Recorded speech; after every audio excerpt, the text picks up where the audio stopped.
আল্লাহ রাব্বুল আলামিন সূরা নিসার শুরুর দিকে ইরশাদ করেছেন, ইউসিকুমুল্লাহু ফি আওলাদিকুম লিয-যাকারি মিসলু হাজ্জিল উনসায়াইন ফাইন কুননা নিসাআন ফাওকা ইসনাতাইনি ফালাহুন্না সুলুসু মা তারাক ওয়া ইন কানাত ওয়াহিদাতান ফালাহা নিসফু ওয়া লিআবাওয়াইহি লিকুল্লি ওয়াহিদিন মিনহুমা আস-সুদুসু মিম্মা তারাক। আলায়া মিরাসের আয়াত বলা হয়, লম্বা আয়াত রয়েছে। তার প্রথম অংশেই যে মাসলা জিজ্ঞেস করেছেন তার জবাব রয়েছে। তো রব্বুল আলমীর ইরশাদ করেছেন যে আল্লাহ রব্বুল আলমিন তোমাদেরকে নির্দেশ প্রদান করেছেন, ওসিয়ত করেছেন। আল্লাহর ওসিয়ত মানে আল্লাহর নির্দেশ, হুকুম। আল্লাহ চূড়ান্ত ফয়সালা করে দিয়েছেন, ভাগ বন্টন আল্লাহ স্বয়ং নিজেই করে দিয়েছেন। ওয়ারিসিন উত্তরাধিকারীদের মাঝে ছেলে হোক, মেয়ে হোক, অথবা অন্য কেউ হোক। সুতরাং এই ক্ষেত্রে কোনো হস্তক্ষেপ কোনো মানুষের জন্য জায়েজ না, যে আমি আমার ইচ্ছা মতো আমার ধন সম্পদ আমি মেয়েদেরকে দেবো অথবা ছেলেদেরকে দেবো, কাউকে দেব না। ভাইরা পেয়ে যাচ্ছে তাদেরকে দেব না, এটা মোটেই জায়েজ নয়। এটা সাধারণ বিষয় নয়, কঠিন বিষয়। কারণ রব্বুল আলমিনের ফয়সালার উপর যেন সন্তুষ্ট হতে পারলো না, চরম অপরাধ এটি। এটা আমাদের মনে রাখতে হবে। তারপরে আসল মাসআলা আছে, সেটা হচ্ছে যে লিয-যাকারি মিসলু হাজ্জিল উনসায়াইন, একটি অবস্থা হচ্ছে যে ছেলে মেয়ে দুই রকমই আছে কোন মা বাবার, তাহলে আল্লাহ বলছেন যে তোমাদের ধন সম্পদ দিয়ে ছেলে সন্তান দ্বিগুণ পাবে মেয়ের তুলনায়।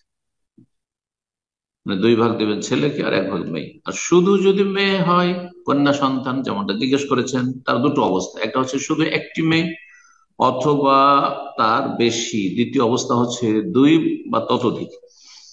আল্লাহ এই মর্মে বলছেন, ফাইন কুনা নিসাআন ফাওকা ইসনাতাইনি, দুইয়ের বেশি যদি কন্যা সন্তান হয় তাহলে ফালাহুন্না সুলুসা মা তারাক, তাহলে পরিত্যক্ত ধনের তারা 2/3 অংশ পাবে, 2/3 পাবে।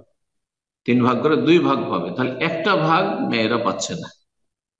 3 লাখ টাকা থাকলে 2 লাখ টাকা, 2 মেয়ে, 3 মেয়ে, 10 মেয়ে, 20 মেয়ে, যতই থাক না কেন তারা পাবে। আর বাকি যে 1 লাখ টাকা, 3 লাখ টাকার মধ্যে থেকে গেল পরিত্যক্ত ধনের, সেটা কারা পাবে? যদি বাবা মা থাকে মৃতের, মানে ওই যে বাবা বা মা মারা গেছে, তার বাবা মা থাকে, বাবা মা পাবে।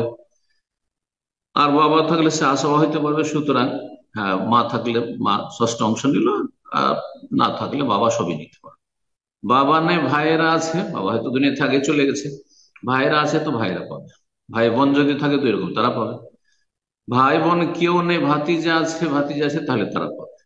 এটা হচ্ছে শরীয়তের বিধান। আর ফারায়েজের প্রশ্ন এইভাবে করাটা সাধারণত বাঞ্ছনীয় নয়। ফারায়েজের প্রশ্ন খুঁটিনাটি বিষয়, তারপরও বিষয়টি যেহেতু স্পষ্ট বিষয় ছিল, আর ফারাইজের প্রথম বিষয় যেটি কোরআন কারিমে আল্লাহ শিখিয়েছেন, সুতরাং সেই বিষয়টি আপনাদের সামনে পেশ করলাম।